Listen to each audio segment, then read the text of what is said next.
Quand l'intelligence artificielle a commencé à occuper chaque recoin du monde, un homme de famille croit avoir trouvé du soutien dans un robot qui l'aide avec les tâches ménagères pendant que sa femme lutte entre la vie et la mort. Cependant, la protection de la machine se transforme en harcèlement lorsqu'elle commence à se reprogrammer elle-même. Tout commence une nuit en ville. Nick conduit avec ses enfants vers une succursale des industries COBOL, intéressé par l'achat d'un Sim, un robot de technologie avancée conçu pour aider dans les tâches ménagères.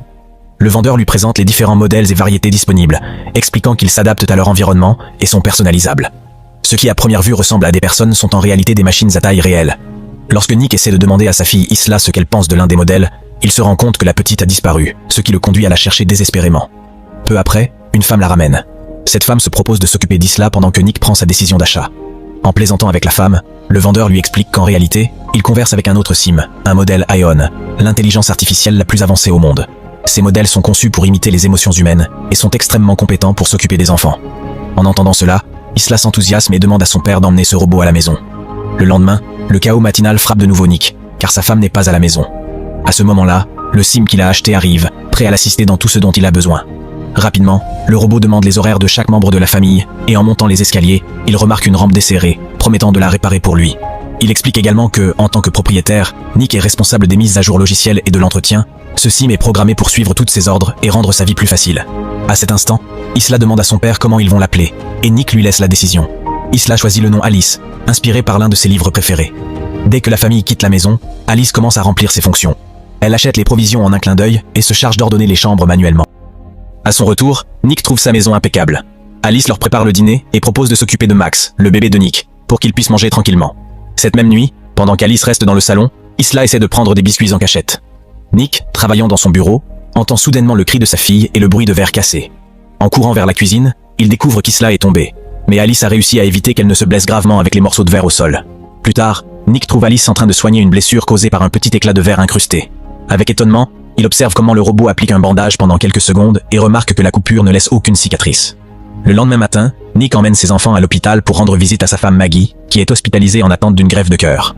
Maggie rencontre Alice et se rend immédiatement compte de la beauté et de la sophistication du modèle qu'ils ont acquis. Lorsqu'elle se retrouve seule avec son mari, elle lui confie qu'elle pensait qu'il achèterait un modèle de majordome ancien, mais ils oublient le sujet pour plaisanter. Sur le chantier de construction où travaille Nick, certains ouvriers remarquent l'arrivée d'employés d'une entreprise robotique et soupçonnent qu'il prévoit de les remplacer par des Sims. Notre protagoniste intercepte Lewis dans un ascenseur pour découvrir ce qui se passe.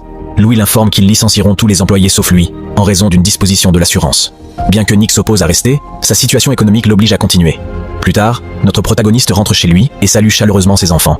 Mais Alice, le Sim, perçoit le stress qu'il porte sur lui.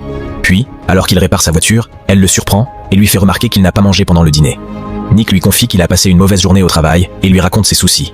Alice lui suggère de rester optimiste, car il disposera d'une équipe qui ne se fatigue pas, a plus de force et suit les ordres à la lettre. Après avoir couché Isla, Alice revient dans le salon où Nick regarde un film sur le canapé. Elle lui explique le concept de profiter d'un film que l'on peut ressentir et lui demande de s'asseoir à ses côtés pour qu'il puisse acquérir une expérience plus humaine. En outre, elle lui ordonne d'effacer de son système toutes les informations sur l'intrigue afin qu'il puisse la découvrir pour la première.